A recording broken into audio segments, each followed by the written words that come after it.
I always felt in some way that I would follow in Paul's footsteps. I'm only relieved it's here tonight at the Institute of Directors rather than in the High Court. Now, in the 20 years that Paul has run the great, iconic, the feared, the occasionally misspelt Guido Fawkes, he's seen 6 general elections, 8 prime ministers, 3 referendums, countless leaders of the opposition, dozens of failed lawsuits, and as many of us will know from our lunches with him, several 100,000 bottles of Chablis.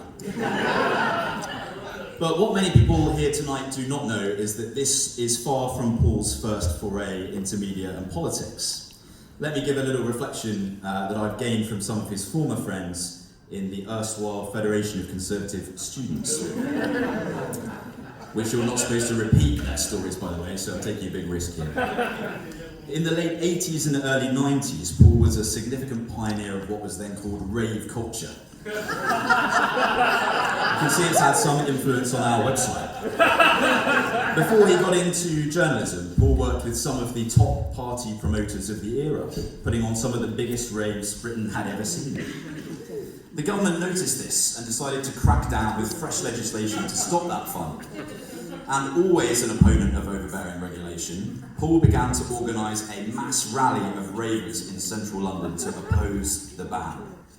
On the Saturday in question, all Metropolitan Police leave was cancelled, as thousands of hardcore party people descended on Trafalgar Square for a protest that was expected to turn violent. Senior officers thought they had a plan to keep small groups moving and prevent the crowd gaining critical mass. So how were the demonstrators able to coordinate their takeover and outmaneuver the police? And where was Paul whilst this mayhem was breaking out? The answer, as always, he was behind the scenes, pulling the strings.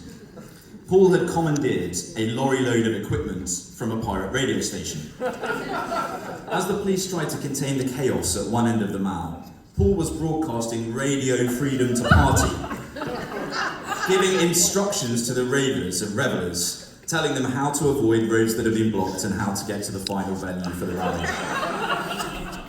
He's always been a troublemaker, a born troublemaker. Tonight I'm going to say something about Paul that I know he will absolutely hate, because it is a deep truth about him that he's spent an awful lot of time and energy trying to cover up. It's a thing that he really doesn't want you to know, so in true Guido style, I will reveal it as an exclusive. Stay tuned. Paul is one of the most morally upright people you will ever meet.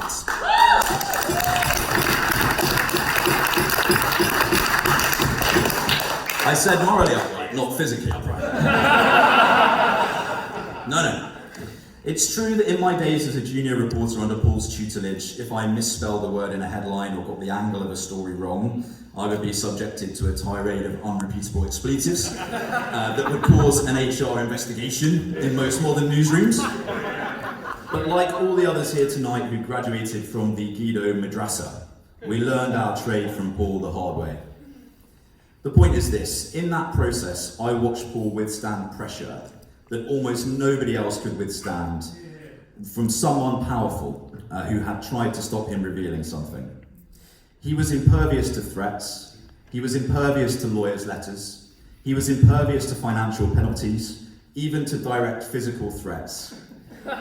Paul is somebody who cannot be bullied, not by the jackbooted hired henchmen of the left, not even by the Midas touch of Conservative campaign headquarters. I've seen Paul, occasionally, when he has a really juicy story, bury a corker of a headline that nobody else would pass up. Why? Because he feels genuinely sorry for the person concerned and knows it would have caused them undeserved harm. It's a quality that we don't see in most of the rest of the media. Curiously, he was always particularly forgiving of those who'd been accused of youthful indiscretions in student politics.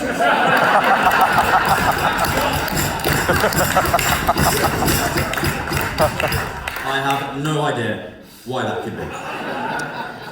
I'm now going to finish with something that he will hate even more.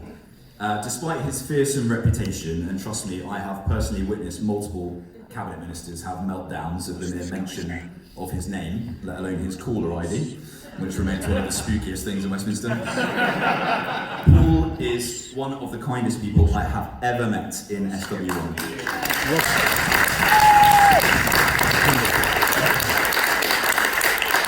In a world that we all know is full of spite, envy, personal slights, Paul has never once abused his huge influence or used his position unkindly. I asked him earlier, now that he's giving up the editor's chair, what he will do with all of his restless energy.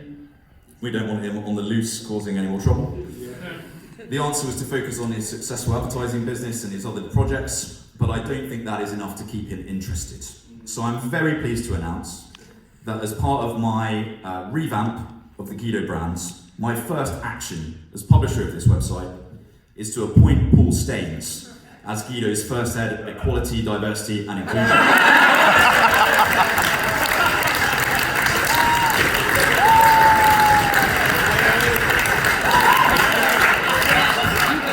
To ensure that the newsroom is representative, inclusive and politically balanced. Paul, on behalf of everyone here tonight, but more so, if I may, on behalf of Guido's hundreds of thousands of readers across the UK and indeed around the world, I want to thank you for doing nothing less than creating Guido itself, and in the process, revolutionising political reporting in Britain, breaking open the secret codes and the shibboleths of the lobby, standing up to the censorious tyranny of the left, and more than anything, for not sacking me until I had the chance to get another job.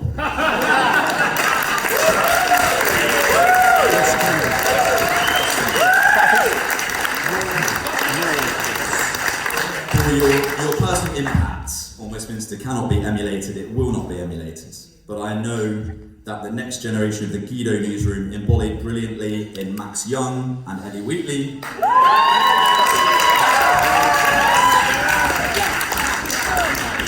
will fire off scoops that you would be proud of, and that the website and all associated with it will flourish with your blessing.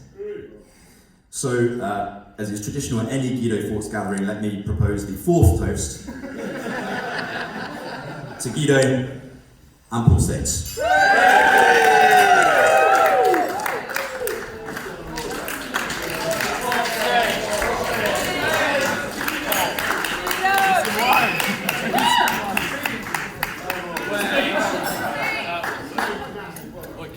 So, thank you very much, Lord Ross, and thank you very much, ladies and gentlemen, and thank you once again to Paul, aka Guido. You can all turn around and go back to your tables. It's time for dessert. Thank you very much.